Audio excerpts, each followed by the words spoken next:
ఈ మధ్య తెరపైన ఎక్కువగా వినిపిస్తున్న అంశం డీలిమిటేషన్. అసలు ఈ డీలిమిటేషన్ వల్ల ఎవరికి ఉపయోగం అంటారు, ఎవరికి లాస్ అంటారు? ముఖ్యంగా డీలిమిటేషన్ వల్ల ప్రాంతీయ పార్టీలకు ఇబ్బంది. ఎందుకంటే ప్రాంతీయ పార్టీలు డీలిమిటేషన్ కావటం వల్ల వీళ్ళందరూ డెవలప్మెంట్తో పాటు ఇప్పుడు ఆంధ్ర కానీ, కంబైన్డ్ ఆంధ్రప్రదేశ్, తమిళనాడు, తర్వాత గోవా, ఇవన్నీ ముఖ్యంగా దక్షిణాది రాష్ట్రాలు they implemented family planning operations కానీ, తర్వాత అప్పుడు కేంద్ర ప్రభుత్వం పెట్టిన గైడ్లైన్స్ ప్రకారంగా ఇట్లా ఉండాలనే కొంచెం ప్రో డెవలప్మెంట్ స్టేట్స్ అన్నట్టు ఇవన్నీ. ఓకే. అయితే వేరేస్ నార్త్లో అంత ఇంప్లిమెంట్ కాలే. మన దగ్గర అయినంత కార్యక్రమాలు ఫ్యామిలీ ప్లానింగ్ ఇద్దరే ఉండాలి, కొంచెం డెవలప్మెంట్ స్టేట్లో ఉండి అప్పుడు ఆల్రెడీ ఆదర్శంగా ఎన్నుకున్నారు మన ఆంధ్రప్రదేశ్ను, తమిళనాడు, కర్ణాటక. దేశంలో నెంబర్ 1 వీళ్ళు మంచిగా పొదుపులో బాగున్నారు, తర్వాత కుటుంబ నియంత్రణలో బాగున్నారు అని చెప్పి ఇప్పుడు అవార్డ్స్లో వచ్చినాయి. దానివల్ల ఏంటంటే డీలిమిటేషన్ ప్రాతిపదిక మన పార్లమెంట్లో పెట్టిందని జనాభా అనుసరించి మనము ఆర్థికంగా కానీ లేకుంటే కుటుంబ సంక్షేమం బాగుండాలి అన్న ఆలోచనతో అప్పుడు ఇంప్లిమెంట్ చేసాము. అప్పుడు జనరల్గా ఇవన్నీ డెవలప్మెంట్ చేసుకున్నాం. నార్త్ సైడ్లో ఆ పదవి జరగలేదు కనుక నార్త్ పాపులేషన్ ఎక్కువ ఉంటుంది. ఓకే. ఒక యూపీ పాపులేషన్ తీసుకుంటే ఇప్పుడున్న 70 సీట్లకు అదనంగా మళ్ళీ ఒక 60 సీట్లు పెరిగే అవకాశాలు ఉన్నాయి. బీహార్లో 30-40 సీట్లు పెరిగే అవకాశాలు ఉన్నాయి. అంటే ఉత్తర రాష్ట్రాల లోపల జనాభా అనుసరించి డీలిమిటెడ్ జనాభా అనుసరించి పాపులేషన్ పెరుగుతుంది కనుక పాపులేషన్ ప్రకారంగా సీట్లు పెరుగుతాయి. తర్వాత ఇప్పుడున్న ప్రకారంగా ప్రతి పార్లమెంట్లో 2 అసెంబ్లీ సీట్లు పెరుగుతాయి. పార్లమెంట్లో అసెంబ్లీ సీట్లు పెరుగుతాయి. ఇంకా నామ్స్ ఫైనల్ కాలే కానీ ఉన్న గైడ్లైన్స్ ప్రకారంగా. ఓకే. అయితే దాంతో ఏంటి, దేశంలో మెజారిటీ తెచ్చుకునే పార్టీ దక్షిణాదిపై ఆధారపడే అవసరం లేదు. ఉత్తర రాష్ట్రాలతోటి మెజారిటీ వస్తుంది. ఇప్పుడు అప్పుడు 850 860 పార్లమెంటు కూడా కొత్త పార్లమెంట్ తీసుకుంటే 1100 కెపాసిటీలు కట్టారు కొత్త పార్లమెంటు. అంటే 850 890 దాకా ఎంపీలు అవుతారు అన్న ఆలోచన ముందే ఉన్నది కనుక సీటింగ్ అంతే కట్టారు. అయితే మన రాష్ట్రాల్లో ముఖ్యంగా తెలంగాణ, ఆంధ్ర కానీ ఎక్కువ పెరుగుదల ఉండయి. తగ్గకపోవచ్చు, బహుశా పార్లమెంట్ సీట్లు ఎగ్జిస్టింగ్ తగ్గకపోవచ్చు, కానీ ఉంటే మల్కాజ్గిరి దేశంలోనే పెద్ద పార్లమెంటు 2 లేదా మొత్తం 3-4 ఎక్కువ కావచ్చు మన తెలంగాణలో. అక్కడ కూడా 2-3 కన్నా ఎక్కువ కావచ్చు. అట్లనే కేరళ, గోవా, కర్ణాటక, తమిళనాడులో ఓన్లీ బిలో 5 కనే ఎక్కువ అయ్యే అవకాశాలు లేవు ఉన్న పాపులేషన్ మించి. కానీ వేరే ఉత్తర రాష్ట్రాల లోపల మ్యాక్సిమం అన్నీ కలిపేసి అక్కడ ఒక 200-250 సీట్లు ఎక్కువ అవకాశాలు ఉన్నాయి. ఓకే. దీనివల్ల ఏంటంటే ఈరోజు జమిలీ అన్న పదం కూడా ముందుకు వస్తుంది. జమిలీ వస్తే ఆటోమేటిక్గా ఒక్కసారి కొన్ని రాష్ట్రాలు 4 years అవుతుంది, కొన్ని రాష్ట్రాలు 3 years అవుతాయి, కొన్ని రాష్ట్రాలు 5 years అయిపోతాయి. దాన్ని కుదించేసి జమిలీ అంటే అన్ని రాష్ట్రాలు పెట్టాలి కనుక మరి భారతీయ జనతా పార్టీకి 16 రాష్ట్రాల్లో మెజారిటీ ఉన్నది. ఈవెన్ లోక్సభ, రాజ్యసభలో కూడా మెజారిటీ వస్తున్నది కనుక వాళ్ళు తలుచుకుంటే జమిలీ కూడా పెట్టవచ్చు. అంటే డీలిమిటేషన్ తర్వాత జమిలీ పెట్టవచ్చు. జమిలీ వస్తే ఆటోమేటిక్గా ఏంటంటే దేశంలోని ప్రభావం, దేశ ప్రధాన పార్టీ ప్రభావం రాష్ట్రాల మీద ఉంటుంది కనుక దానివల్ల ప్రాంతీయ పార్టీలు మనగడ కొద్దిగా కష్టంగా ఉంటుంది. ఎందుకంటే మామూలుగా ఏంటంటే మనం వేరే జాతీయ పార్టీగా ఇప్పుడు అధికారంలో ఉన్న బీజేపీకి అయితే పర్వాలేదు, బట్ ఇటు కాంగ్రెస్ ప్రభుత్వం దెబ్బతిన్నట్టేనా? అంటే జాతీయ పార్టీ, ఏ జాతీయ పార్టీ? కాంగ్రెస్ జాతీయ పార్టీ కదా. అవును, కాంగ్రెస్ పార్టీ కూడా అధికారంలో ఉన్నది. ఇక్కడ కాంగ్రెస్ పార్టీ, జాతీయ పార్టీలకు ఇబ్బంది ఏం లేదు. జాతీయ పార్టీ ఇక్కడ కాంగ్రెస్ పార్టీ ఉన్నది మన దగ్గర, ఇక్కడ కర్ణాటకలో ఉన్నది. కానీ ప్రాంతీయ పార్టీలకు కూడా దెబ్బనే. ఓకే. జాతీయ పార్టీల ప్రభావం ఆటోమేటిక్ గా పడుతుంది దీని మీద, మన రాష్ట్రం మీద పడుతుంది, ప్రాంతీయ పార్టీల మీద పడుతుంది. కనుక డీలిమిటేషన్ ముఖ్యమైనప్పటికీ కూడా జమిలీ వల్ల సమాన పాపులేషన్ లేదు కనుక సీట్లు తగ్గకపోవచ్చు కానీ పెరిగాయి మన దగ్గర. పెరగకపోవటం వల్ల మన దక్షిణ రాష్ట్రాల యొక్క ఇంపార్టెన్స్ పార్లమెంట్లో ఇప్పటికే నీతి ఆయోగ్ పెట్టి ఏం చేసింది దేశంలో. అప్పుడు గతంలో కాంగ్రెస్ పార్టీ గాడ్గిల్ ఫార్ములా పెట్టింది. గాడ్గిల్ ఫార్ములా పెట్టేసి వచ్చిన 15 ఫైనాన్స్ కానీ 16 ఫైనాన్స్ కానీ ఈ ఫైనాన్స్ పాపులేషన్ నుంచి డబ్బులు ఇవ్వాలి. నీతి ఆయోగ్ పెట్టడం వల్ల ఏంటంటే నీతి ఆయోగ్ని పెట్టేప్పుడు ప్రధానమంత్రి గారు ఏమన్నారు, మోడీ గారు, నేను క్యాప్టెన్గా ఉంటాను, మిగతా రాష్ట్రాలందరూ మెంబర్లు ఉంటారు, ముఖ్యమంత్రి అన్నాడు. కానీ అది ఎక్కడ నీతి ఆయోగ్ ఎక్కడ కూడా ఇంప్లిమెంట్ కావటం లేదు. అంటే మన రాష్ట్రాలు సిఫారసు చేసిన కార్యక్రమాలు గత ప్రభుత్వాలు ఇప్పుడు ఇది mission Bhagiratha, mission Kakatiya recommend చేసినాయి. మిషన్ భగీరథ డబ్బులు ఇవ్వలేదు దానికి. అదేవిధంగా ఈరోజు ప్రభుత్వం మరి సన్నావట్లకు డబ్బులు 500 బోనస్ ఇస్తున్నారు. అది నీతి ఆయోగ్ ఇంక్లూడ్ కాలేదు. ప్రతి రాష్ట్రానికి ఒక ఇరిగేషన్ ప్రాజెక్టు ఇవ్వాలి, జాతీయ ప్రాజెక్టు. మన రాష్ట్రాలు ఇంప్లిమెంట్ కాలేదు. ఈరోజు మరి సీతారాం సాగర్ ప్రాజెక్టుకి ఇవ్వలేదు, కాళేశ్వరంకి ఇవ్వలేదు, పాలమూరు రంగారెడ్డికి ఇవ్వలేదు. ఒక్కొక్క జాతీయ ప్రాజెక్టు ఒక రాష్ట్రాలు ఇవ్వాలి. నీతి ఆయోగ్ ప్రకారంగా నీతి ఆయోగ్లో కూడా అందరు కన్సల్ట్ చేసి డబ్బులు ఇవ్వాలి. అట్లా కాకుండా ఏమవుతుందంటే ఇప్పుడు కేంద్ర ప్రభుత్వం కూడా ఎలక్షన్లో రాష్ట్రానికి డబ్బులు ఎక్కువ ఇస్తుంది. మన వెస్ట్ బెంగాల్కు, పంజాబ్కు, బీహార్కు, అంటే ఎక్కడ ఎవరి కాన్సెంట్ లేదు అది. ఓకే. అంటే కొన్ని వ్యవస్థలు ఎట్లయినాయంటే బీజేపీకి మెజార్టీ ఉండటం వల్ల వ్యవస్థలు కొంచెం నిర్వీర్యం అవుతున్నాయి. తర్వాత మీకు ఈడీ అటాక్స్ ఎప్పుడు కూడా ఎలక్షన్లలో ఎప్పుడు ఉండకపోయి ఇంతకుముందు. ఇప్పుడు అంటే వాళ్ళు ఏమంటారు అంటే దొరుకుతున్నాయి కదా డబ్బులు, దొరుకుతుండవచ్చు. ఇప్పుడు రైడ్ చేసి దొరకని ఎలక్షన్లో అంటే ప్రభావం చూపించే వ్యక్తుల మీద ఇటువంటి దాడులు జరగటం వల్ల ఏమవుతాయంటే మొరాలిటీ దెబ్బతింటుంది, క్యాడర్లో మొరాలిటీ దెబ్బతింటుంది, ఆ పార్టీ దెబ్బతింటుంది. కనుక ఇటువంటి వ్యవస్థ మొత్తం ఇప్పుడు దేశంలో ఉన్న పరిస్థితులు ఉన్నాయి ఇప్పుడు. ఓకే. ఇప్పుడు ఈ డీలిమిటేషన్ వల్ల కొన్ని నియోజకవర్గాలు పెరుగుతాయి. అప్పుడు మీరు ఏ నియోజకవర్గం నుంచి, సేమ్ నియోజకవర్గమా లేదంటే ఏ నియోజకవర్గాన్ని ఎంచుకుందాం అనుకుంటున్నారు? మీ కార్యాచరణ, భవిష్యత్తు కార్యాచరణ ఎలా ఉండబోతోంది? అంటే మాకు నేచురల్గా ఏముందంటే ఇప్పుడు కాంగ్రెస్ పార్టీలో ఉన్నాం కనుక ఇన్ఛార్జ్లు వేశారు. ఇన్ఛార్జ్లు ఎవరైతే ఓడిపోయిన ఎమ్మెల్యేలు ఉన్నారో వాళ్ళు ఇన్ఛార్జ్లుగా ఉన్నారు ఆటోమేటిక్గా. 9 కాన్స్టిట్యూన్సీలో మాకు వచ్చే 7 పార్లమెంట్ సెగ్మెంట్లో పెద్దపల్లి పార్లమెంట్ సెగ్మెంట్లో మంచిర్యాల, చెన్నూరు ఇవి వస్తాయి. అయితే బెల్లంపల్లి ఆ కాన్స్టిట్యూన్సీలో కూడా ఎమ్మెల్యేలు ఉన్నారు. బెల్లంపల్లి, మంచిర్యాల, చెన్నూరు సిట్టింగ్ ఎమ్మెల్యేలు ఉన్నారు. ఇక్కడ మా పెద్దపల్లి మన ఆదిలాబాద్ పార్లమెంట్లో 2 టీఆర్ఎస్, 4 బీజేపీ ఉన్నాయి, ఒకటే కాంగ్రెస్ పార్టీ. కనుక దాంట్లో ఏంటంటే ఇప్పుడు ఎవరి వాళ్ళు ఉన్నారు కనుక, ఇన్ఛార్జ్ ఉన్నారు కనుక ఆ ఇన్ఛార్జ్లో నేను పోతే ఇబ్బంది వాళ్ళకు కూడా. 4 సంవత్సరాలను పనిచేస్తారు, లాస్ట్ మినిట్లో టికెట్ అడిగితే ఎవరైనా నేనున్న పరిస్థితుల్లో ఇబ్బంది ఉంటుంది. కనుక పెరిగే పార్లమెంటు ఒక్కొక్క డివిజన్ లోపల ఒక్కొక్క సెగ్మెంట్ పార్లమెంట్లో 2 పెరుగుతాయి కనుక 2 పెరిగే ఇప్పుడు ఆర్డర్స్ వస్తే 2లో అప్పుడు ఎవరికి ఇబ్బంది ఏమి ఉండదు. కొత్త కాన్స్టిట్యున్సీ కనుక ఎక్కడన్నా కాంటెస్ట్ చేయవచ్చు. ఓకే. లేదా ఆదిలాబాద్ పార్లమెంట్ ఓపెన్ అవుతా అనుకోండి, అక్కడ అవకాశం ఉంటుంది. కనుక హైకమాండ్ ఎమ్మెల్యేగా పోటీ చేసిన మాత్రం ఖాయం. అవునవును. ఎమ్మెల్యేనా ఎంపీ అయినా పోటీ చేసిన మాత్రం ఖాయము. అయితే ఓకే, పార్లమెంటుకి ఇస్తారా, అప్పుడున్న పరిస్థితుల్లో అసెంబ్లీకి ఇస్తారా అన్నది అంటే ఇప్పుడున్న ఎగ్జిస్టింగ్ ఇన్ఛార్జ్లకు ఇబ్బంది కాకుండా పెరిగే అసెంబ్లీలో కాంటెస్ట్ చేస్తాం తప్పకుండా. ఎందుకంటే ప్రతి 2 పెరుగుతాయి కనుక వారికి ఎవరు దృష్టి ఉండదు. అంటే అందరూ హోప్ ఉంటుంది కానీ సీటింగ్ ఆల్రెడీ ఉన్నది కనుక నాకు సీనియారిటీ, బర్చ్ ఆఫ్ సీనియారిటీ కానివ్వండి, తర్వాత వచ్చే పార్టీలో ఉన్న ప్రియారిటీ కానివ్వండి, నాకు వచ్చే అవకాశాలు ఉంటాయి, హైకమాండ్ ఒప్పుకునే అవకాశాలు ఉంటాయి. ఓకే. అంటే కొంచెం గ్యాప్ వచ్చింది కాబట్టి ప్రస్తుత కాలానికి అనుగుణంగా ఏమన్నా ప్రత్యేక ఎజెండా ఏమన్నా ఉందా?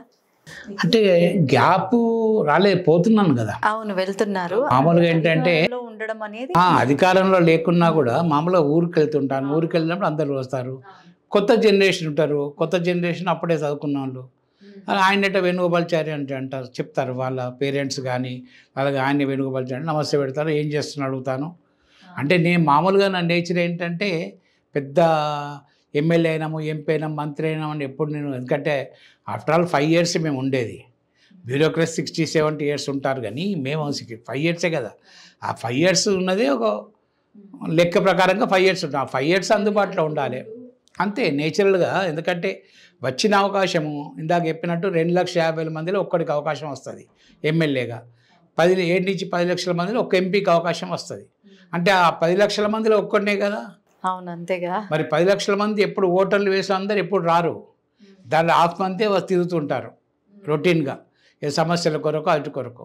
మిగతా అందరూ వాళ్ళ సమస్యలు వాళ్ళే పరిష్కరించుకుంటారు. కనుక వచ్చిన వాళ్ళతోటి మనకు మర్యాద ఉండి అనేంతవరకు అన్ని పనులు కావు. ట్రై చేయటం, ఇప్పుడు మేము చెప్తే ఏంటంటే 4 రోజులు అయ్యే పని 2 రోజులు అవుతుంది. కొన్ని పనులు కొద్దిగా వీళ్ళు చెప్పిరని చెప్పేసి గౌరవం ఉంటుంది. వాళ్ళకు కూడా ఈయన దగ్గర పోతే పని చేస్తారన్న ఆలోచన ఉంటుంది. కనుక ఈ సమీకరణాలతోటి అంతే, ప్రజలకి చేరువవుతూ వాళ్ళ సమస్యలు పరిష్కరిస్తూ ముందుకు వెళ్ళడమే మీ ఎజెండా. అంతే. ఎప్పుడైనా గ్యాప్ ఎప్పుడు నేను తీసుకోలేదు. కాకపోతే ఇంతకుముందు చెప్పినట్టు పర్మిట్ అయ్యాను. నేను అన్నీ రెస్ట్రిక్ట్ చేసుకున్నా. మొత్తం విస్తృతంగా తిరిగితే జిల్లాల గ్రూపులు అవుతాయి, ఇబ్బందులు అవుతాయి. అంటే నాకు లోపల ఏం లేకున్నా కూడా అట్రిబ్యూట్ చేయవచ్చు. అవును, ఇప్పుడు అందరూ మనకు మిత్రులు ఉన్నారు కదా, లోపల మిత్రులతో పాటు కొన్ని శత్రువులు కూడా ఉంటారు. అంటే అందరికీ అది రాజకీయంగా కామన్ అది. అంటే మనం బాగున్నా కూడా జెలిసి ఉంటుంది. తర్వాత అరే మళ్ళీ ఈయన వస్తే మాకు ఇబ్బంది అవుతున్న కొందరు ఉంటారు ఆలోచన వ్యక్తులు. అటువంటి వారు ఇవాటి గ్రూప్ తిరుగుతున్నాడు, గ్రూపులు పెడుతున్నాడు అనవచ్చు కదా. అందుకే దానికి కూడా స్కోప్ లేకుండా నేను లిమిట్ చేసుకున్నా లాస్ట్ 10 years. కానీ అయినప్పటికీ కూడా ప్రజలకు దూరం కాలేదు. ఏదో ఫంక్షన్ల పేరు మీద పోవటం వల్ల ఆటోమేటిక్గా కలుస్తున్నారు, చేస్తున్నారు. ఎక్కువ కలిసేది మ్యారేజ్లలో, ప్లస్ అనుకోకుండా చనిపోతే వాళ్ళ దగ్గర అట్లా కలుస్తుంటా వచ్చిపోయాడన్న ఒక. అంటే మిగతా వాళ్ళందరికంటే మీకు ఒక ప్రత్యేకమైన గుర్తింపు ప్రజల్లో ఉంది, నమ్మకం ఉన్నది నాకు ప్రజలు. ఎందుకంటే ఇప్పటికి కూడా ఆత్మీయంగా పలకరింపు కానీ, ఓ మృదు స్వభావం కానీ. అంటే వాళ్ళు కూడా ఏంటంటే ఇప్పటికి కూడా ప్రేమగా చూస్తారు. ఇప్పుడు వాళ్ళు 60 years ఓల్డ్ అయినా 70 years ఓల్డ్ అయినా చిన్నపిల్ల అయినా కూడా వాళ్ళు ఒక ప్రేమగా చూస్తారు. అరే వచ్చిండు అని కూర్చోబెట్టడము, మాట్లాడటం, బాగుండటము, మా పని కాలేదంటే చెప్పడం, చెప్తే అక్కడి నుంచి నేను ఫోన్లు చేయటమా లేదా అందుబాటులో ఉండే విధంగా అంటే కొంచెం ట్రై చేస్తాను. పని అన్ని కావాలని లేదు కానీ కొన్ని ట్రై చేస్తే ఆటోమేటిక్ కొన్ని పనులు అవుతాయి ఆటోమేటిక్. ప్రజలకి సాంత్వన అదే కదా, వెంటనే ట్రై. మెయిన్గా ఏంటి ఇప్పుడు ఎక్కువ ఉండేది తహసీల్దార్ దగ్గర, maximum district collector. Ration card కావాలన్నా, ఇంటి జాగా కావాలన్నా, ఇల్లు కావాలన్నా, పెన్షన్ కావాలన్నా కూడా హైయెస్ట్ డిస్ట్రిక్ట్ కలెక్టర్. ప్రపోజల్ పంపిస్తాము. అయితే ఈయన ఎలిజిబుల్ అయితేనే ఇస్తాడు కదా. ఇన్కమ్ సర్టిఫికేట్ ఉండి, ఆధార్ కార్డు ఉండి, బిలో పావర్టీ ఉంటే ఆటోమేటిక్ ఇస్తారు. ఆ ఇచ్చే దాంట్లో ఇన్ని ఇంక్లూడ్ చేస్తాం. వాళ్ళకు కూడా ఇబ్బంది కాకుండా కొన్ని మిస్ అవుతుంటాయి, దాంట్లో ఇంక్లూడ్ చేస్తే ఆటోమేటిక్గా నాకు వస్తుంది. ఓకే ఓకే సార్, ఇక మొన్న హెచ్సియు భూముల గురించి వివాదం ఒక లెవెల్లో హైప్ క్రియేట్ చేసింది. అక్కడ విద్యార్థులు ఇబ్బంది పడ్డారని, ఒక అడవిల్ని నరికేసింది కాంగ్రెస్ ప్రభుత్వం అని, ఇటు మోదీ కూడా కాంట్రవర్సీ కామెంట్స్ అయితే చేశారు. అంటే అది ప్రభుత్వ భూమి అని చెప్పేసి కొంచెం కాంట్రవర్సీ కామెంట్స్ చేశారు. అసలు ఏం జరుగుతోంది ఈ హెచ్సియు భూముల్లో? అది ఎంతవరకు నిజం? ఉన్న వివాదాలన్నీ యాక్చువల్గా ఏంటంటే 2004-2005 అనుకుంటాము. అప్పుడు బల్లిరావు అని చెప్పి ఒక బిజినెస్ మ్యాన్ ఉండే. బిజినెస్ మ్యాన్కు తెలుగుదేశం పార్టీ గవర్నమెంట్ ఈ హైటెక్ సిటీ లాగా, రైజ్ కంపెనీ లాగా అన్ని సాఫ్ట్వేర్ కంపెనీలు పెడతాము, ఇండస్ట్రీ డెవలప్మెంట్ అవుతుంది, ఒక స్ట్రక్చర్ వస్తుందని చెప్పి అప్పుడు ల్యాండ్ ఇచ్చారు. ఓకే. ఆ ల్యాండ్ ఇచ్చిన తర్వాత కొన్ని రోజులకి ఏమైందంటే మళ్ళీ యూనివర్సిటీ ల్యాండ్ అని చెప్పేసి ఆల్టర్నేట్ ల్యాండ్ ఇచ్చారు. ఆల్టర్నేట్ ల్యాండ్ హెచ్సియుకి ఇచ్చారు. ఇప్పుడు అయితే 400 ఎకరాలకు 390 ఎకరాలు వాళ్ళ భూమి అని చెప్పుకున్న దానికి ఇచ్చారు. ఆల్టర్నేట్గా రిజిస్ట్రేషన్ అయింది, వాళ్ళ పేరు మీద సంతకాల్లో వీసీ అప్పుడు పనిచేసిన వీసీ సంతకాలు అయిపోయినాయి. అయిపోయిన తర్వాత ఏంటంటే ఆయన బల్లిరావు అనే వ్యక్తి కోర్టుకు వెళ్ళాడు. రాజశేఖర్ ప్రభుత్వం వచ్చిన తర్వాత క్యాన్సిల్ చేశాడు. అప్పుడు ఒక బ్లేమ్ చేశారు అసెంబ్లీలో, ఇది చంద్రబాబు నాయుడు బినామీ కంపెనీ అనేది బ్లేమ్ చేయటం వల్ల రాజశేఖర్ రెడ్డి గారు క్యాన్సిల్ చేశారు. ఓకే. క్యాన్సిల్ చేసిన తర్వాత ఏమైంది, ఆయన హైకోర్టు నుంచి సుప్రీంకోర్టుకి వెళ్ళాడు. నేను ఇంత ఇన్వెస్ట్మెంట్ పెట్టాలనుకుంటున్నా, మీరు క్యాన్సిల్ చేసిందని చెప్పేసి పోయాడు. సుప్రీంకోర్టులో ఏమైందంటే ఇన్ని 10 సంవత్సరాలు ఎవరు పట్టించుకోలే. ఓకే. పట్టించుకోకుంటే కాంగ్రెస్ గవర్నమెంట్ వచ్చిన తర్వాత ఈ కృష్ణా వాటర్ గురించి, తర్వాత సుప్రీంకోర్టులో 2 రాష్ట్రాల మధ్య డిస్ప్యూట్స్ ఏమున్నాయని ముఖ్యమంత్రి గారు లా అండ్ ఆర్డర్ మీద, తర్వాత లా డిపార్ట్మెంట్ మీద వెరిఫికేషన్ చేసేటప్పుడు ఈ అంశం బయటకు వచ్చింది. ఎస్సీ భూములు సుప్రీంకోర్టులో ఉన్నాయి, బల్లిరావు గారు అనే వ్యక్తి సుప్రీంకోర్టుకు పోయిండు. మరి అవి గవర్నమెంట్ భూములే కూడా అప్పుడు చేంజ్ చేసిండ్రు. పోతే సుప్రీంకోర్టులో స్పెషల్గా మంత్రులు అక్కడ ఉంచి, పొన్నం ప్రభాకర్ గారు కొందరు మంత్రులు ఉంచి అక్కడ సుప్రీంకోర్టులో అడ్వకేట్లను పెట్టేసి ప్రభుత్వ పరంగా జడ్జిమెంటు హైకోర్టు కూడా అనుకూలంగా ప్రభుత్వానికి ఇచ్చింది. అప్పుడు హైకోర్టు ఆర్డర్ను సుప్రీంకోర్టు మళ్ళీ సేమ్ రిలీజ్ చేశారు. హైకోర్టు తీర్పే కరెక్ట్ అని చెప్పి ఇచ్చారు. అంటే అది రావటం వల్ల ఏంటంటే 400 ఎకరాలు గవర్నమెంట్ భూమి, ఎస్సీ భూములు కావు. కానీ మరి తాజాగా సుప్రీం ధర్మాసనం కూడా అక్కడ అసలు ఆ వేయడాలన్నీ కూడా నిలిపివేయమని ఆర్డర్ ఇస్తుంది. అంటే దీంట్లో ఏమైందంటే పొలిటికల్ ఎక్కువైపోయింది, హైప్ ఎక్కువైంది. మీరు అన్నట్టు ఇప్పుడు ఆర్టిఫిషియల్ ఇంటెలిజెన్స్ పెట్టేసి మొత్తం జింకలు పెరిగినట్టు, ఏనుగులు ఉన్నట్టు, తర్వాత పుళ్ళు ఉన్నట్టు. మరి ఎస్సీయూ కాలేజీ పక్కపంటి భూములే కదా, మరి ఒక పులి ఎస్సీయూ కాలేజీలో ఎప్పుడు పోలేదు, ఒక ఏనుగు ఎస్సీయూ కాలేజీ పోలేదు. మామూలుగా థిక్ ఫారెస్ట్ ఉన్నప్పుడు డీర్స్ ఉంటాయి, జనరల్గా ఎక్కడ ఉన్నా కూడా డీర్స్ ఉంటాయి. నెమళ్ళు ఒక్కోసారి మన కాలనీకి వస్తుంటాయి. ఓకే, అది గవర్నమెంట్ భూమి 400 ఎకరాలు. 400 ఎకరాలు గవర్నమెంట్ భూమి కనుక రేవంత్ రెడ్డి గారు కూడా ఫోర్ట్ సిటీ చేస్తారని కనుక దాంట్లో కూడా ఇప్పుడు సాఫ్ట్వేర్ కంపెనీలు బాగా వస్తున్నాయి మనకు. ఇప్పుడు ఈ అమెరికాలో ఉన్న 5 కంపెనీలు, ఫేస్బుక్ కానీ, గూగుల్ కానీ, అమెజాన్ కానీ, డెస్క్టాప్ కానీ, ఇవన్నీ కూడా ఆఫ్టర్ అమెరికా మన దగ్గరనే ఎక్కువ లార్జెస్ట్ స్పేస్ తీసుకున్నాయి. లార్జెస్ట్ స్పేస్ తీసుకొని మన దగ్గర పెట్టినాయి. మనకు టాటా బ్రాండ్ అంబాసిడర్ అయ్యిండు. అంటే నీకేమైంది ఎక్స్పోర్ట్ విషయంలో కానీ, తర్వాత బెంగళూరు కన్నా ఎక్కువ క్రాస్ అవుతున్నది. తర్వాత ఇప్పుడు ఐటీ హబ్ అంటేనే హైదరాబాద్ అయ్యే పరిస్థితి వచ్చింది. కనుక రాబోయే రోజుల్లో ఆ 400 ఎకరాలంటే చాలా ల్యాండ్ ఉంటుంది. దాంట్లో అవసరమైతే వాళ్ళకు లీజ్గా ఇవ్వటమా, లేకుంటే అవుట్లెట్ సేల్ చేయటమా చేసి ఏదో ఒక ఫోర్ట్ సిటీకి అనుసంధానంగా చేయాలని ఒక స్కిల్ ఇన్స్టిట్యూట్ పెడుతున్నారు. ఇప్పుడు స్పోర్ట్స్ ఇన్స్టిట్యూట్ పెడుతున్నారు. తర్వాత ఫోర్ట్ సిటీ లోపల ఒక మెడికల్ అన్ని ఇన్ఫ్రాస్ట్రక్చర్ పెడుతున్నారు. అంటే అది హైదరాబాద్కు కాబోయే ఒక మనీ పూసలాగా ఉండే విధంగా, అందరూ ఇండియాలో నెంబర్ 1 చూసే విధంగా చేయడానికి ప్రయత్నం చేసిండ్రు. ఓకే, దానివల్ల ఏమవుతారంటే ఇవన్నీ అయితే కాంగ్రెస్ పార్టీ పేరు మారుమవుతానో, లేకుంటే పార్టీకి రేవంత్ రెడ్డి గారికి పేరు వస్తానో, రాజకీయంగా ఎవరి ఎజెండా వాళ్ళకే. దానివల్ల ఏంటంటే బీజేపీ వాళ్ళు, బీజేపీ అనుబంధ సంఘాలైన విద్యార్థులు, అదేవిధంగా బీఆర్ఎస్ సంబంధించిన విద్యార్థులు అందరూ కూడా ఎస్సీ విద్యార్థులు మా భూమి అనుకొని వాళ్ళు వచ్చిన మాట వాస్తవం. కానీ 2 days 3 days వచ్చారు, మళ్ళీ వాళ్ళు మొత్తం ఎక్స్ప్లెయిన్ చేస్తే వాళ్ళు వెనుక తగ్గారు. కానీ పొలిటికల్ పార్టీలు మాత్రం బీజేపీ వాళ్ళు సెంట్రల్ గవర్నమెంట్కి ఇచ్చే వైల్డ్ లైఫ్, ఇది వైల్డ్ ఫారెస్ట్ భూములని ఒకరనుడు, తర్వాత ఇది దీనిలో జంతువులు ఉన్నాయని చెప్పేసి బీఆర్ఎస్ అనుడు. దాంట్లో ఏంటంటే సుప్రీంకోర్టుకు అటెన్షన్ అయింది. చెట్లు ఉన్నమాట వాస్తవం. 400 సంవత్సరాల్లో 400 ఎకరాల్లో 20 సంవత్సరాల నుంచి ఖాళీ ఉంటే చెట్లు పెరిగాయా? మన ఇంటి పక్క పంట ఉంటే కూడా చెట్లు పెరుగుతాయి. అయితే దాన్ని చదును చేసేసి ఫోర్ట్ సిటీ చేయాలని చెప్పేసి కొన్ని చెట్లు కట్ చేశారు. గవర్నమెంట్ భూమి కనుక కట్ చేశారు. అది తర్వాత సుప్రీంకోర్టు ఆర్డర్ ఇచ్చిన తర్వాత క్లోజ్ చేశారు, కట్ చేసి బంద్ చేశారు. అట్లే ఉంచారు ఇప్పుడు 400 acres. అంటే ఇప్పుడు 10 ఏళ్ళు ఖాళీ ఉంది ల్యాండ్, 10-15 సంవత్సరాలు. వీళ్ళ ఉద్దేశం ఏంటంటే దాని మీద యాక్టివిటీస్ కావద్దు, ఫోర్ట్ సిటీ రావద్దు, యూనివర్సిటీ రావద్దు అన్న ఉద్దేశం 2 పార్టీలకు. రాజకీయంగా దాన్ని అనవసరం ఇష్యూ చేశారు, హైప్ చేశారు. కనుక సుప్రీంకోర్టు కూడా మేబీ కరెక్ట్ కావచ్చు, జంతువులు ఉన్నాయి చంపుతున్నారు. అంతలో ఎక్కడి నుంచో వచ్చి ఒక జింక చనిపోయింది. ఎప్పుడు లేని జింక అక్కడ రోడ్డు మీద పడ్డది. మరి అది రాజకీయ కల్పితమా లేదా ఎప్పుడు లేనిది?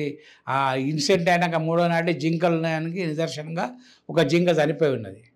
ఎట్లా చనిపోతుంది జింక? ఎవరు చంపాలి కదా ఎవరన్నా. అంటే ఇవన్నీ చూసి చేసిన కుట్రే అంటారు. నేచురల్గా రాజకీయ పార్టీలు వాళ్ళ లబ్ధి కొరకు చేసింది. ఓకే, ఇప్పటికి కూడా ఎస్సీయూ మీనాక్షి నటరాజన్ కూడా పిలిచారు వాళ్ళందరినీ. తర్వాత నేను అనుకుంటా హరగోపాల్ లాంటి వాళ్ళని కూడా పిలిచినట్టున్నారు, స్టూడెంట్స్ని పిలిస్తే వాళ్ళు కూడా చూశారు. వాళ్ళ ల్యాండ్లో 1 ఎకరం కూడా తీసుకునే పరిస్థితి అవసరం లేదు ప్రభుత్వానికి. ఓకే, ఎస్సీ భూములు ఎస్సీకే ఉంటాయి. 400 ఎకరాలు వాళ్ళు కేటాయించిన భూములు. ఎందుకంటే ఇప్పుడు రాహుల్ గాంధీ గారు, రాజీవ్ గాంధీ పెట్టింది కనుక వాళ్ళ భూములు వాళ్ళకు ఉంటాయి. వాళ్ళ భూమి ఆక్రమించడం, వాళ్ళ భూమిని తీసుకుంటూ లేదు, వాళ్ళ భూమి అమ్ముకునే పరిస్థితి ప్రభుత్వం లేదు. ఇది ప్రభుత్వ భూమి. ప్రభుత్వ భూముల ద్వారానే ఒక విధంగా చెప్పాలంటే ఆదాయ వనరు. అంటే లాస్ట్ టైం ఇప్పుడు కోకాపేటలో 100 కోట్లు పోయినారు ఎకరంకు. అవును, ఇక్కడ జరిగిందా? 100 కోట్లు మరి ఇచ్చారా లేదా అని వెరిఫై చేయాలి కదా. 100 కోట్లు ఎకరం పోయింది కోకాపేటలో. అంటే ప్రభుత్వానికి డబ్బులు అవసరమైన భూములు అమ్ముకోవడం సహజం. కాకపోతే అవసరానికి ఉంటే, ఎందుకంటే ఇప్పటికీ రేవంత్ రెడ్డి గారు 2వసారి అసెంబ్లీ చెప్పారు, బట్టి విక్రమార్క చెప్పారు, 7,00,000 కోట్ల రూపాయలు అప్పులు చేశారు, ప్రతి డిపార్ట్మెంట్లో 300-400 కోట్లు ఉన్నాయి, సర్పంచ్లకు డబ్బులు ఇవ్వలే అని చెప్పి ఓపెన్గా వైట్ పేపర్ కూడా పెట్టారు కదా. అవును, వీళ్ళు 4,00,000 కోట్లని బీఆర్ఎస్ అంటున్నారు, కానీ అప్పులు ఉన్నాయి. ఇవాళ కూడా సీఎం రేవంత్ రెడ్డి గారు గత ప్రభుత్వం ఖజానా ఖాళీ చేసి మాకు అప్పులు మిగిల్చింది అని కూడా నేచర్లు కదా. అక్కడ ఆంధ్రప్రదేశ్ చంద్రబాబు నాయుడు గారు అట్లా అంటున్నారు, ఇక్కడ రేవంత్ రెడ్డి గారు అట్లా అంటారు. అంటే అది కరెక్ట్. దాని మీద ఫైనాన్స్ శ్వేతపత్రం ప్రకటించారు కదా, ఓకే 4 లక్షల 7 లక్షల కానీ అప్పులు చేసిన మాట వాస్తవము, ఖజానా ఖాళీ ఉన్న మాట వాస్తవము. ఓకే. ఇవన్నీ స్కీములు కంటిన్యూ కావాలి. వీళ్ళు 6 స్కీములు చెప్పిండ్రు అంటే ఎగ్జిస్టింగ్ స్కీమ్స్ కంటిన్యూ చేసుకుంటే ఇవి కంటిన్యూ చేయాలి. కనుక ఆటోమేటిక్గా డబ్బులు ఎక్కడి నుంచి వస్తాయి? ఏ బడ్జెట్ అయినా కూడా commercial tax, sale tax, excise, transport వీటిలే వస్తాయి. ముఖ్యంగా హైదరాబాద్ వనరులే ముఖ్యం ఆదాయం తెలంగాణ రాష్ట్రానికి. హైదరాబాద్ ఆదాయం పెంచే మార్గాలు చూసుకోవాలి కదా, ఆదాయ మార్గాలు చూసుకోవాలి, ఉపాధి అన్ని కూడా చేసుకోవాలి. ప్రభుత్వం ముఖ్యంగా పబ్లిక్ అయితే కామెంట్ చేసిండ్రో, పబ్లిక్ అష్యూరెన్స్ ఇచ్చిండ్రో అవన్నీ కూడా చేయాలి కదా. చేస్తే ప్రభుత్వానికి పేరు వస్తుంది. కనుక ఆ పేరు కూడా రాకుండా కాంగ్రెస్ పార్టీకి కానీ ప్రభుత్వానికి కానీ రేవంత్ రెడ్డి రాకుండా ఇది వాళ్ళు పొలిటికల్గా హైప్ చేసిండ్రు. మళ్ళీ ఇప్పుడు సుప్రీంకోర్టు గవర్నమెంట్ భూమి అన్నప్పటి ఒకటి మాట్లాడుతులేదు. మరి అవి ఎటుపోయినాయి, జింకలు ఎటుపోయినాయి, తోడులు ఎటుపోయినాయి, చిరుతపుళ్ళు ఎటుపోయినాయి, పుళ్ళు ఎటుపోయినాయి అంటే మీకు చెప్తున్నాం కదా. ప్రతిదానికి రాజకీయం చేయవద్దు. డెవలప్మెంట్లో కాలిస్తే ఆల్ పార్టీ మీటింగ్ పెట్టుకుని అడగవచ్చు, డౌట్ ఉంటే అడగవచ్చు. మరి 4 ఎకరాలు హెచ్సి భూములా ప్రభుత్వ భూములా అని చెప్పి అడగవచ్చు. అందరికి నోట్స్ పంపించిండ్రు. సుప్రీంకోర్టు విషయం తెలుసు కదా, హైకోర్టు విషయం తెలుసు కదా. మరి 400 ఎకరాలు బల్లిరావు అనే వ్యక్తికి ఇచ్చిన మాట వాస్తవం కదా. మరి ఇచ్చినాక కూడా ఏ ప్రభుత్వం ఏం చేయలేదు కదా. సుప్రీంకోర్టు అట్లే ఉంటుండే. గవర్నమెంట్ రిప్రజెంట్ చేయకుంటే ఆయనకే పోతుండే కదా 400 ఎకరాలు. అంటే ఒక ప్రైవేట్ వ్యక్తికి పోవడం ఇష్టం, వీళ్ళు ప్రైవేట్ వ్యక్తితో వీళ్ళు కుమ్మొక్కైనరా మనం ఆలోచించాలి. ఓకే. ఎందుకంటే సుప్రీంకోర్టులో కాంగ్రెస్ ప్రభుత్వం వేయకుంటే ఎక్స్పార్టీ చేస్తారు కదా. 2 సార్లు 3 సార్లు చూసి రాలేదు కనుక ఎక్స్పార్టీ చేస్తారు. ఎక్స్పార్టీ చేస్తే లాభం వరకు ఆ ప్రైవేట్ వ్యక్తికి. అంటే ప్రైవేట్ వ్యక్తికి 400 ఎకరాలు హైదరాబాద్ నగరంలో దట్టు ఎస్సీ అంటే ఎన్ని వేల కోట్లు, ఎన్ని లక్షల కోట్లు వస్తాయి, కుబేర్లు అవుతారు. మరి అటువంటి వ్యక్తికి సపోర్ట్ ఇచ్చినట్ట ఈ పార్టీలు ఆలోచించుకోవాలి. వాళ్ళు రాజకీయాల్లాగా ఉండాలి కానీ ప్రతిదానికి రాజకీయం చేయవద్దు. అంటే ఇక్కడ అధికారంలో ఉన్నప్పుడు మనం చేస్తే తప్పు కానిది, ప్రతిపక్షంలో ఉన్నప్పుడు అధికార పక్షం చేసిన ప్రతిదీ తప్పు అయిపోతుంది. ఇక్కడ ఫైనల్ ఏంటంటే ప్రజలు ఒక అవగాహన లేక తప్పుదోవ పట్టే ఆలోచనలతో ఉంటున్నారు. అంటే ప్రజల్లో ఏమైందంటే ఎమోషన్స్. ఇప్పుడు మీకు సోషల్ మీడియా ఎక్కువైంది. ఇది మీరు యూట్యూబ్లో ఇంటర్వ్యూ చేస్తున్నారు. ఇంటర్వ్యూ చేస్తే ఆటోమేటిక్గా చూస్తుంటారు, లైక్స్ వస్తుంటాయి, వ్యూస్ వస్తుంటాయి. అట్లే సోషల్ మీడియా ఏమైంది? సోషల్ మీడియా అది రాంగా రైటా చివరికి మనకే వస్తుంది. అది ఇష్యూ ఏమంటారు, అబద్ధము వెంటనే పోతుంది, నిజం నిలకడ తెలుస్తుంది అన్నట్టు అట్లా తయారైంది. సోషల్ మీడియా వారియర్స్ ఎక్కువైంది కనుక ప్రతిదీ సోషల్ మీడియాలో ఇప్పుడు ఈరోజు రెగ్యులర్ టీవీ కన్నా సోషల్ మీడియా ఎక్కువ చూస్తున్నారు. దానివల్ల ఏంటంటే ప్రపంచంలో పోటీపడి రాజకీయ పార్టీలు ఒక విషయం అయితే పాస్ చేస్తున్నారు. అది వన్యప్రాణుల సంస్థ అని దాంతోటే కదా. అరే ఎస్సీ భూములలో మీరు తీసుకుంటున్నారట కదా, తెల్లారి రెస్పాన్సిబిలిటీ తీసుకుంటారు, ఇంకో ఇన్స్టిట్యూట్ తీసుకుంటారు, ఎందుకు అమ్ముతారు? మీడియా అయినా ప్రజలకి ఒక అవేర్నెస్. ఇప్పుడు గవర్నమెంట్ కంటిన్యూస్ కదా, government continuous. Okay, BRS party వాళ్ళు అమ్మిన ల్యాండ్స్ అన్నీ కోకాపేట కాకుండా మిగతా ల్యాండ్ కూడా అమ్మినారు ఎక్కడైనా అక్కడ. అమ్మినప్పుడు మామూలుగా విమర్శలు చేస్తుంటారు కానీ అడ్డం పోలే, కోర్టుకోలే కదా. ఇప్పుడేమైందంటే ముఖ్యంగా ప్రతిదీ కూడా కోర్టుకోవడం ఒకటి అలవాటైంది. ఎలాగన్నా స్టే తెచ్చేసి ఆపేయాలి. స్టే తీసుకుంటా అంటే డెవలప్మెంట్ అయిపోతుంది. డెవలప్మెంట్ అయిపోతే పీరియడ్ అయిపోతుంటుంది. వచ్చిన మళ్ళీ చెప్పుకోవచ్చు ఎలక్షన్లకు వీళ్ళు ఇచ్చిండ్రు. పబ్లిక్ ప్రతిదీ ఒకటి అబ్జర్వ్ చేయదు కదా. కనుక రాజకీయాలు పొలిటికల్గా చేసేది కూడా పొలిటికల్ పార్టీలు చేయాలి. పొలిటికల్ పార్టీ ఉన్నదే రాజకీయాలు చేయడానికి. కాకపోతే కొంచెం అవకాశం ఇవ్వాలి. తర్వాత వాస్తవమా కాదా తెలుసుకోవాలి. అది తెలుసుకొని మూమెంట్ చేయాలి. కానీ ఇవాళ మీరు ఇప్పటి ఇంతకుముందు కొద్దిగా ఎథిక్స్ తగ్గినాయి. ముందు చేయి పై చేయి నాది కావాలి అని ఒకటి, అబద్ధమా నిజమా ఆలోచించే పరిస్థితి లేదు. అలిగేషన్ బట్టగాల్చి మీద వేస్తున్నట్లు. ఇప్పుడు భారతదేశంలో హిందువులు మాత్రమే ఉండాలి అంటే మిగతా కంట్రీస్ ముస్లిమ్స్ అలాగా ఉండొచ్చు, కానీ భారతదేశంలో భారత్ అంటే హిందువులకి మాత్రమే. ఒకవేళ ముస్లిమ్స్ ఉన్నా మన రాజ్యాంగాన్ని పాటించరు, వాళ్ళ ఏదైతే పుస్తకం రాసుకున్నారో ఆ నిబంధనలే పాటిస్తారు అన్న ఒక వాదన ఇప్పుడు తెరపైకి వస్తోంది.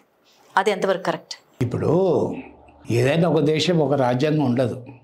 హిందూ రాజ్యం ముస్లిం రాజ్యాంగం ఉండదు. ఎందుకంటే హిందూ రాజ్యం అంటే మెజారిటీ హిందూ కనుక మైనార్టీలు ముస్లిమ్స్. మైనార్టీలు అంటే క్రిస్టియన్లు కావచ్చు, సిక్ కావచ్చు, యూదులు కావచ్చు, ఇవన్నీ కూడా కసాఖాస్ ఇవన్నీ మైనార్టీలు. అట్లే వేరే దేశాల్లో బంగ్లాదేశ్లో హిందువులు మైనార్టీలు, పాకిస్తాన్లో హిందువులు మైనార్టీలు, మన దగ్గర ఇప్పుడు దుబాయ్ కానీ మస్కత్ కానీ సౌదీ అరేబియాలో హిందువులు మైనార్టీలు. కనుక మన రాజ్యాంగం విశిష్టత ఏంటంటే అన్ని కులాలు మతాలు గల రాజ్యాంగాన్ని అడాప్ట్ చేశారు. ఆ రాజ్యాంగం నడుస్తుంది ఇప్పుడు. దాంట్లో రాజ్యాంగాన్ని ముస్లిం పర్సనల్ బోర్డు అని, లా బోర్డు అని, షరియత్ అని చెప్పి ఈ తలాక్ అని వాళ్ళు ఇంప్రూవ్ చేశారు వాళ్ళప్పుడు. ఆ ఇంప్లిమెంటేషన్ ప్రకారంగానే ఎవరి మతాలు వాళ్ళు గౌరవించుకుంటూనే ఉమ్మడి సంస్కృతి, ఉమ్మడి పౌర చట్టం మన దేశంలో ఏర్పడ్డది. దాని ప్రకారంగా ఇండిపెండెంట్ వచ్చినప్పటి నుంచి నడుస్తుంది ఇది. తర్వాత ఇప్పుడు వచ్చిన కొన్ని కొత్త పార్టీలు ఏంటంటే కొత్తగా ఈ పార్టీలు ఏమైందంటే లౌకికత్వం ఉండదు, సమానత్వం ఉండదు అన్నట్టు ఒక ప్రచారం చేసుకుంటూ ఓటింగ్ పర్సెంటేజ్ పెంచుకోవడానికి కానీ లేకుంటే ఒక విభజనవాదాన్ని చేయడానికి కానీ ఈరోజు జరుగుతున్నాయి. దానికి ఎగ్జాంపులే మణిపూర్లో ఇప్పటికీ అల్లర్లు ఆగుతలేవు. కనుక అటువంటి వాదన తప్పు. అట్లాంటి భారతదేశం హిందూ దేశమే కాదనం. హిందూ దేశాలు ఎన్ని ఉన్నాయి? నేపాల్, భారతదేశం, భూటాన్. ఓకే, హిందువులను మనం కాపాడుకోవాలి, సైమల్టేనియస్గా మైనార్టీలను కాపాడాలి. ఎందుకంటే దేశం ఆర్టికలే అది, రాజ్యాంగమే అది. ఆ రాజ్యాంగం ప్రకారంగానే భారతదేశం నడుస్తుంది. అంబేద్కర్ గారు 70 సంవత్సరాల కింద ఇవాళ ఏం జరుగుతుందో రాశాడు. గ్రామ పంచాయతీల మెజార్టీ లేకుంటే ఏం చేయాలి, ఎమ్మెల్యేల మెజార్టీ లేకుంటే ఏం చేయాలని 70 సంవత్సరాల కింద రాసిండు. ఆ రాజ్యాంగం కాన్స్టిట్యూషన్ ఆఫ్ ఇండియా ఇప్పుడు ఈరోజు అమెరికాలో కానీ రష్యాలో కానీ పేరుంది రాజ్యాంగం. ప్రపంచంలో మనంత ఉన్నత రాజ్యాంగం ఇక్కడ లేదు. అంత విస్తృత రాజ్యాంగం ప్రకారంగా మన సంస్కృతి నడుస్తుంది, సంప్రదాయం నడుస్తున్నాయి. ఓకే, ఎవరి మతాన్ని పూజిస్తారు. ఇంతకుముందు చిన్నప్పుడు మనం పీరిలను కూడా ఎత్తుకుంటుంటే, పీరిలను ఉంటుండే, ఎత్తుకొని పోతుండే హిందువులు ఎక్కువ. అంటే గ్రామాల్లో ఏంటంటే అటువంటి విభజన లేదు ఇక్కడ. ఇప్పుడు హిందూ దేశం అన్నది ఇక్కడ రాజ్యాంగంలో లేదు. అట్లాంటి ఇప్పుడు ముస్లిమ్స్ మొత్తం ప్రపంచంలో క్రిస్టియన్స్ టాప్, సెకండ్ ముస్లిమ్స్. ఆ దేశాల్లో వాళ్ళు మేము ముస్లిమే రాజ్యం అనుకుంటే కొన్ని లక్షల మంది పనిచేస్తున్నారు మన వాళ్ళు. కనుక ఒకటి ఏంటంటే రాజ్యాంగం ప్రకారంగా ఎవరు తప్పు చేసినా, హిందువులు కానీ ముస్లిం కానీ తప్పు చేసినా శిక్ష చేయాలి. ఎవరికి ఎక్కువ బెనిఫిట్స్ అంటే స్పెషల్ అలవెన్సెస్ అట్లా ఇవ్వవద్దు. మన దేశ భద్రతకు అడ్డం వచ్చే ఏ శక్తులైనా ఖచ్చితంగా తుదముట్టించాలి. ఓకే, కానీ ఒక మతం పేరు మీద ఒక విశ్వాసం నెలకొల్పి ఒక రాజ్యాంగం ఏర్పడలేదు. మన రాజ్యాంగం అన్ని మతాల కలయిక, హిందువులు కానీ ముస్లింలు కానీ ఇచ్చారు. అందుకనే రాజ్యాంగం సక్రమంగా నడుస్తున్నాయి. భాషలు వేరే. ఇక్కడ మన హైదరాబాద్లో నీకు 60-70 సంవత్సరాల కింద తెలంగాణ రాకముందే పర్షియన్లు వచ్చిండ్రు. ఇప్పుడు మార్వాడి గల్లీ ఉంది, బ్రాహ్మణ గల్లీ ఉన్నది, సింధు నగర్ ఉన్నది, పంజాబ్ గల్లీ ఉన్నది. అంటే ఇప్పుడు హైదరాబాద్ అప్పుడే విభిన్న మతాలకు ఉన్న కాస్మోపాలిటన్ కల్చర్. కానీ ఎక్కడ గొడవలు కాదు, అప్పుడప్పుడు ఓల్డ్ సిటీలు అవుతుంది కూడా తగ్గినాయి ఇప్పుడు. కనుక ఒక మతం పేరు మీద ఒక దేశం ఉండదు. ఈ గొడవ వచ్చిన తర్వాత అమిత్ షా గారు అన్ని రాష్ట్రాల సీఎంలకి ఫోన్ చేసి పోలీస్ వ్యవస్థని కొంచెం పటిష్టం చేసి అందరి మీద అలర్ట్గా ఉంచి ఉగ్రవాదులు అన్ని రాష్ట్రాల్లో ప్రవేశించారు, కొంచెం జాగ్రత్తగా ఉండండి, అలాగే ఇతర దేశస్తులు పాకిస్తానీయులు ముఖ్యంగా పాకిస్తానీలు ఎవరైతే ఉన్నారో వెంటనే వాళ్ళ దేశానికి పంపించండి అని చెప్పేసి అన్నారు. అయితే ఇప్పుడు ఇంకొక అంశం తెరపైకి వస్తోంది. ఓల్డ్ సిటీలో ఉగ్రవాదులు ఎక్కువగా ఉంటారు. సో ఆ ఓల్డ్ సిటీ మీద రకరకాల వార్తలు వస్తున్నాయి. అసలు ఏమంటారు దీని గురించి? అంటే ఓకే, అది దేశ భద్రత విషయంలో అమిత్ షా గారు అన్ని రాష్ట్రాలు హెచ్చరించాల్సిన బాధ్యత ఆయనకుండా హెచ్చరించారు. మన దగ్గర కూడా జనరల్గా ఏంటంటే ఎక్కడ ఏ రాష్ట్రంలో సరే జనసమర్థ్యం ఉన్న దగ్గర బాంబులు అటువంటి వేసి ఇబ్బంది అవుతుందని చెప్పేసి సికింద్రాబాద్ స్టేషను, ఇంబ్లీ బస్ స్టేషను, తిరుపతి ఇట్లా కొన్ని గుర్తించి ఇక్కడ నిఘా వ్యవస్థ పెంచండి అని చెప్పారు ఉన్న పరిస్థితుల్లో. అది దౌత్యపరంగా పాకిస్తాన్ రాయబారి ఉంటారో ఆయన బహిష్కరించారు బాంబు నిరసనగా. తర్వాత పాకిస్తాన్ వెళ్ళిపోమని చెప్పి అన్ని రాష్ట్రాలకు వెళ్ళిపోయారు. ఎందుకంటే పాకిస్తాన్లో కొందరు వాళ్ళకి వచ్చి ఇండియన్ రిపోర్ట్ ప్రకారం ఏంటంటే ఇక్కడ ఉంటున్న వారు, వ్యాపారం చేసిన వారు టెర్రరిస్టులకు మద్దతు ఇస్తున్నట్టు ఇన్ఫర్మేషన్ ఉంది గవర్నమెంట్ ఆఫ్ ఇండియాకు. అది అన్ని రాష్ట్రాలు రివీల్ చేయదు కదా. కనుక మీరు ఫస్ట్ పాకిస్తాన్ వెళ్ళగొట్టండి అన్నారు. దౌత్యపరంగా మెంటల్గా పాకిస్తాన్ టెర్రరిస్టులకు సపోర్ట్ ఇస్తున్నారు, ఇక్కడ ఓల్డ్ సిటీని కాదు దేశం అంతా ఇస్తున్నారని ఒక ఆలోచన వాళ్ళకి ఐబీ ద్వారా పవర్ఫుల్ ఏజెన్సీ వాళ్ళకి అన్నీ బయట పెట్టారు. దాని ద్వారా వచ్చింది అన్ని రాష్ట్రాలకు ఇండియా ఇచ్చారు. ఇప్పుడు ఓల్డ్ సిటీలో ఏంటంటే ఒకటి ఏం జరుగుతుంది, దేశంలో ఇక్కడ ఎవరు ఒకరిద్దరు పట్టుబడ్డా కూడా ఓల్డ్ సిటీలో ఉన్నవాళ్ళని వస్తుండే. ఉగ్రవాదులకు ఓల్డ్ సిటీ అందరి మద్దతు ఇవ్వరు. ఇప్పుడు హైదరాబాద్ కాస్మోపాలిటన్ సిటీ, మనం ఒక అపార్ట్మెంట్లో ఉంటుంటాం. అపార్ట్మెంట్లో మన పక్క ఇంట్లోనే ఎవరుంటో తెలియదు. మనం లిఫ్ట్ దగ్గర కలిసి మీరేం చేస్తారు అంటారు జనరల్గా. అసలు అది కూడా పలకరించడం తగ్గిపోయింది. ఎవరు పోతుంటాడు లిఫ్ట్లో కూడా ఏం మాట్లాడుకోరు, బిల్లు కొడతారు, పోతాడు, అయిపోయాయి. ఏమైనా ఇబ్బంది. ఆటో కూడా మనకు తెలుగు వచ్చినా చెల్తేకే అంటాడు, వాడు చెల్తే అంటాడు. అంటే వ్యావహారికంగా కనుక ఈ దేశంలో అన్ని రాష్ట్రాల్లో కూడా ఉన్నది. కాకపోతే డబ్బు కొరకు కావచ్చు, బీదరికం కావచ్చు, ఉగ్రవాదులు కొందరు పోషిస్తున్నారు. అటువంటి వారిని అందరినీ కూడా ఖచ్చితంగా దేశం నుంచి పంపాలి. ఎందుకంటే మన దేశం ఉప్పు తినుకుంటూ, మన దేశంలో ఉంటూ, మన జీవనం సాగిస్తూ దేశానికి ద్రోహం చేస్తే వాడిని ఎట్టి పరిస్థితుల్లో ఎవరైనా సరే ఆటోమేటిక్గా పంపించాల్సిందే. దానిలో భాగంగానే అమిత్ షా అన్ని రాష్ట్రాలకు ఫోన్లు చేసి ఎవరెవరు ఇక్కడ పాకిస్తాన్ పంపించమని చెప్పారు. ఎందుకంటే వీసా ఎక్స్టెంపెడ్ ఉంటుంది. జితేంద్ర మన డీజీ గారు కూడా చెప్పారు, ఇక్కడ 2,300 మంది ఉన్నారు, వెళ్ళిపోండి ఈ టైం 30 లోపల గడువు. ఆటోమేటిక్గా వెళ్ళిపోతున్నారు. ఎందుకంటే దేశం రాష్ట్రం చెప్పినప్పుడు వెళ్ళిపోవాలి వాళ్ళు. అది ఇంకోటి కంట్రీ నుంచి వచ్చిన ఇన్స్ట్రక్షన్స్ కనుక ఖచ్చితంగా వెళ్ళిపోవాలి. వాళ్ళు కూడా ఏం చేస్తున్నారు, హిందువులో వెళ్ళగొట్టమంటారు. తప్పది. దౌత్యపరంగా 2 దేశాలు చెడిపోయినప్పుడు ఒక ఆటోమేటిక్ జాలర్లు పడుతుంటారు. తమిళనాడులో మన దేశం జాలర్లు ఇంకో దేశంలో పడుతుంటారు. అప్పుడు ద్వైపాక్షిక సంబంధాలు పునరుద్ధరిస్తే అక్కడ ఇక్కడ వస్తారు, ఇక్కడ అక్కడ పోతారు. ఇది ఇంటెలిజెన్స్ నిఘా వైఫల్యం వల్ల మళ్ళీ ప్రభుత్వం అమిత్ షా గారు అన్ని రాష్ట్రాలు హెచ్చరించి ఇటువంటి ఫర్దర్ సంఘటన రాకుండా అందరికీ హెచ్చరించాడు. నేచురల్గా ఐబీ ఇచ్చిన రిపోర్ట్ ప్రకారంగా హోమ్ మినిస్టర్ గారు ఇచ్చిన సందేశంగా చూస్తాం. కనుక ఖచ్చితంగా పాకిస్తాన్ వెళ్ళిపోవాల్సిందే. తర్వాత దౌత్యపరంగా బాగా అయినప్పుడు అప్పుడు ఏ నిర్ణయం తీసుకుంటే ఆ నిర్ణయానికి అందరూ ఒప్పుకోవాలి. ఓకే సార్, చాలా చక్కగా చెప్పారు. అన్ని విషయాల మీద, ఈ ఉగ్రదాడితో సైతం అన్ని విషయాల మీద మీ రాజకీయ పరిజ్ఞానం మీ మాటల్లో అందరికీ అవగాహన కలిగేలాగా తెలియజేశారు. Thank you sir. మీరు బిజీ షెడ్యూల్లో ఉండి కూడా మా ఆహ్వానాన్ని మన్నించి కొంచెం మాకు సపోర్ట్ ఇవ్వడానికి వచ్చారు. Thank you very much. అలాగే అండ్ ఇన్ ఫ్యూచర్లో నెక్స్ట్ ఎలక్షన్స్లో మిమ్మల్ని ఒక ఎంపీగా చూడాలి. మళ్ళీ మీరు చక్రం తిప్పుతుంటే అందరూ చూసి ఆనందించాలని మనస్ఫూర్తిగా కోరుకుంటున్నాను సార్. Thank you. మీ ద్వారా మొత్తం మీ యూట్యూబ్ ఛానల్ ప్రేక్షకులందరికీ, మీకు మరి 4-5 సార్లు ఫోన్ చేసినందుకు మీకు కూడా అందరికీ స్టాఫ్కు ధన్యవాదాలు తెలియజేస్తూ మంచి ఛానల్ కూడా మంచి పురోభివృద్ధి రావాలని చెప్పి కోరుతున్నాను. Thank you sir. Thank you.